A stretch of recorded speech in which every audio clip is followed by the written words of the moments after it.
Too many things that we have been divided on. Let's work together and become a stronger force working together as the future. And that's how that was formed. Well, if I'm hearing you correctly, this doesn't sound like you're working together. It doesn't. As a matter of fact, I called several people yesterday and today before going to the city council, and I said, please tell me, how can I explain to some of my friends and some of my members when they say you're involved with the Black Ground Coalition, but yet one of the top people on the city council, former vice mayor who is brown, is now bringing this issue up. That is something, and everyone that I call, every member of the community that I call Hispanic, Black, said, this is puzzling to us as to why a person sitting on the city council that Michael Johnson, the first time Nowakowski ran for office, Michael Johnson went around and personally asked Oscar, Tony, Vernon, Mary, will you guys support Michael? I think Michael is looking at the future of both of our communities. And totally. Michael Johnson did that. And now for him to do this is just dumbfounding.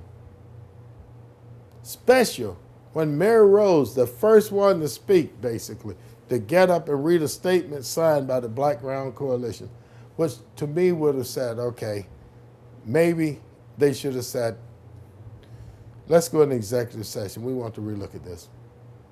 Which you could have done. But they didn't. They didn't. And then when he began to question and he began to ask staff, did you do this and you do that? It became a power struggle sitting there in a place totally packed. Totally packed. If that was a way today to look at who's who in the city of Phoenix, and I told him, I said, we have a brand new mayor. We have several new city council people. We have a brand new police chief. It's all on tape sitting right there. I said, we have a chance to make a start. Historically, the city of Phoenix have been looked at in the state of Arizona as a leadership city. Because we saw what the animosity, and this is, I'm basically repeating my testimony, that went on with the state of Arizona in dealing with redistricting. They ended up in the Supreme Court. And now we're going to start back, and if we change it, it means it's got to be headed for as the Department of Justice that got to approve it. Why? Is that where we're heading? I am hoping, as you and I are sitting here taping this, I am hoping that they listen to the congregation, listen to the people that was there and resisted a reconsideration vote. If the city council voted after I left to come here not to reconsider, it's a dead issue. Okay. I'm talking with the Reverend Oscar Tillman. We're talking about redistricting of District 8, and if you don't know anything about District 8, you need to find out about it. But those who do know, you know it's a very important district. And we're going to continue our conversation on the NAACP and talking about District 8 because there's some more questions I have. So don't touch that remote. We'll be right back after these messages when Focus continues.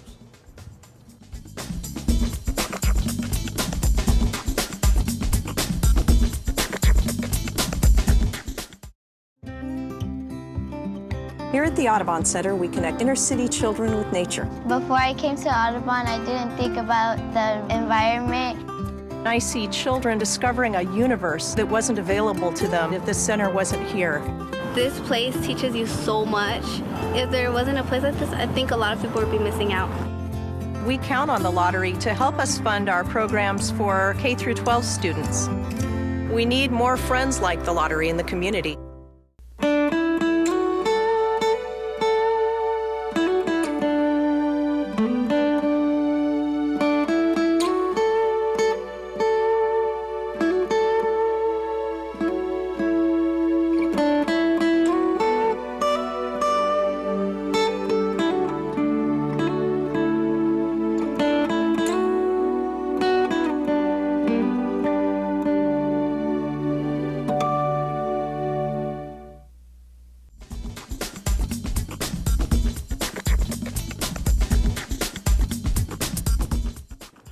Welcome back to Focus.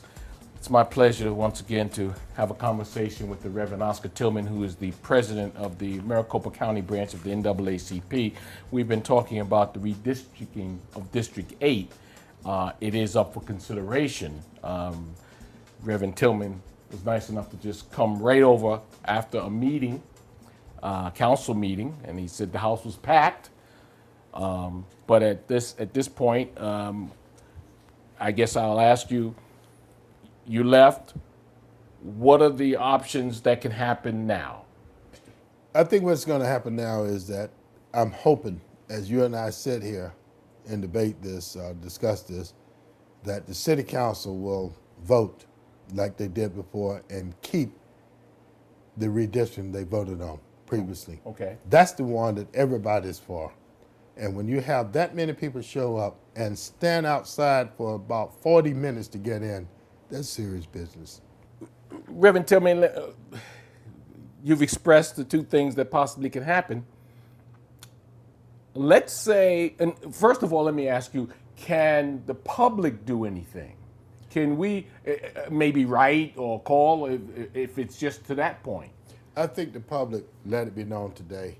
The turnout at the city council, as a matter of fact, I was talking to some of the police officers that I've known for years, and they can't recall that many people showing up for a city council. I've been several meetings, never seen And that it many was people. such a deal that the city council normally is at 2 o'clock. Right. It was at 1 o'clock today and still maximum turnout. So I think the community, all races, all economical backgrounds spoke. Keep it. And the fact is that the city was involved, the staff was involved, the staff looked at everything, made their recommendations, city council voted on the recommendation, and the community was there to support that recommendation the first time around. And then all of a sudden, two city council people decide they want to change. And one of them said, well, when you got more people representing you, it's better. And several people brought it up, and had I had the time, I would tell them, we only have 50 senators representing the whole United States. 50. So where is numbers that mean so much?